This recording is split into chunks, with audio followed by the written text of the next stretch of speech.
بسم اللہ الرحمن الرحیم۔ السلام علیکم ورحمۃ اللہ وبرکاتہ۔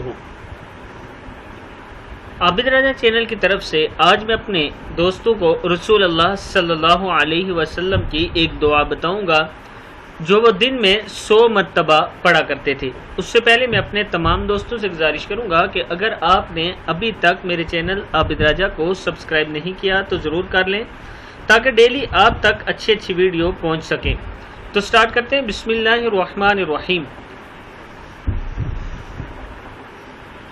رسول اللہ صلی اللہ علیہ وسلم نے فرمایا، اے لوگو، اللہ تعالیٰ سے توبہ کرو، اور میں ایک دن میں اللہ تعالیٰ سے 100 مرتبہ توبہ کرتا ہوں، یعنی استغفر اللہ و اتوب الیہ، استغفر اللہ و اتوب الیہ، میں اللہ سے بخشش مانگتا ہوں اور اس کی طرف توبہ کرتا ہوں۔ صحیح مسلم کی حدیث ہے۔ میں اپنے دوستوں سے گزارش کروں گا کہ اس ویڈیو کو آپ نے آگے ضرور شیئر کرنا ہے۔